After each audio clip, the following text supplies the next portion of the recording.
Hello everyone and welcome to the video. Today we're going to talk about infinities and we're going to answer the question, can some infinities be bigger than others? Let's start with what an infinity is. It's a collection of objects or items that is endless. It goes on forever. But this begs the question, are all infinite sets of the same size? Or can some be bigger than others? How do you compare the lengths of sets that are endless in nature? Before we answer this, you need to know three main types of numbers. The first type is a natural number. These are numbers you associate with counting, such as 1, 2, 3, 4, 5, and so on. We have an infinite number of these. The second type is an integer. These are similar, except they also include 0, as well as all the negative numbers, and they would look something like this. We have an infinite number of these as well. The third type is an irrational number, and for the sake of this video, we will focus on the irrational numbers between 0 and 1. These have an infinite number of decimal places, and these decimal places do not follow a repeating pattern. They are more random in nature. We have an infinite number of these as well, and a few examples are given on the right of the screen. I have given the first 6 decimal places for them all, and obviously I cannot list all the decimal places since we have an infinite number of these. Now that we know these infinite sets of numbers, how do we compare their lengths? Let's start with something simpler. Let's look at a way to compare the lengths of finite sets and apply the same logic to infinite sets. Say you have two groups of objects or items. Let's call them group 1 and group 2.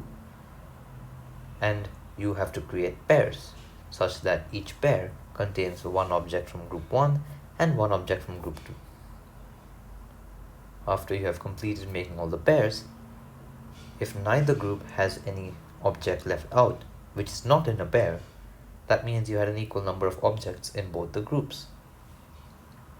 However, say you have one or maybe more objects left out in group 1, but no objects left out in group 2 after the pairs are made.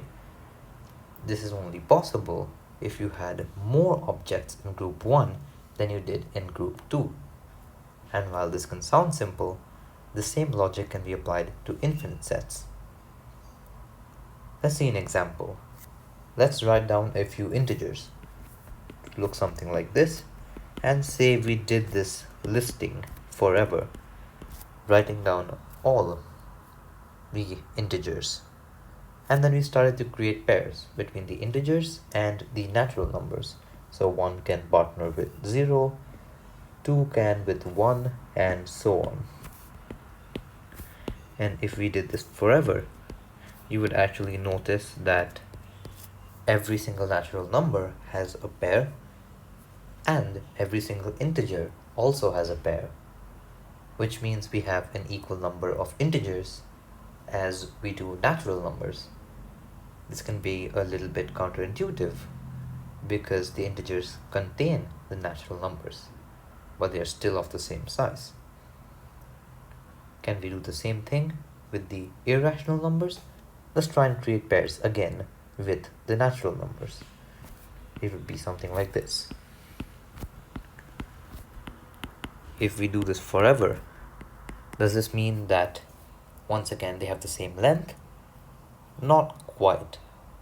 This is because even if our list of irrational numbers went on forever, I would still be able to find an irrational number between 0 and 1, which is not on our list.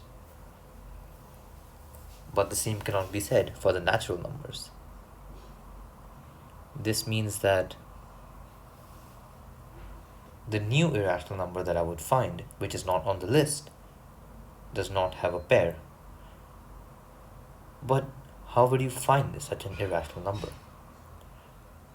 You need to make a new irrational number which is different from every single irrational number on our list.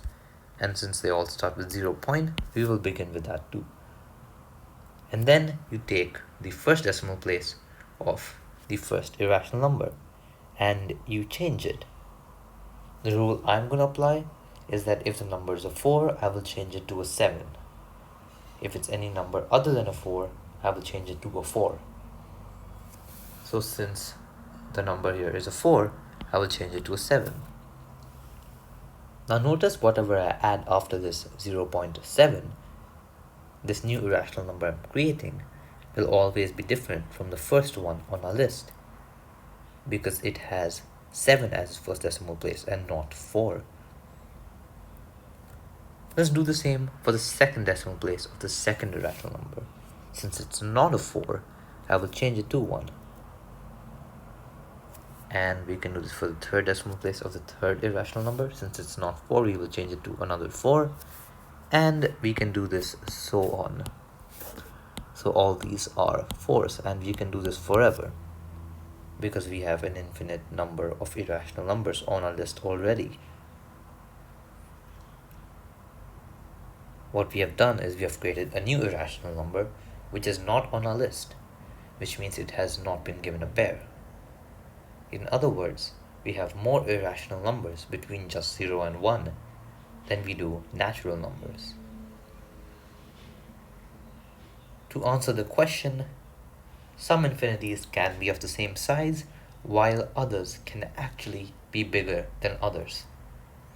Infinities that are of the same size as the natural numbers are called countable infinities, while those that are larger are called uncountable infinities. I hope you learned something from this video and you enjoyed watching it.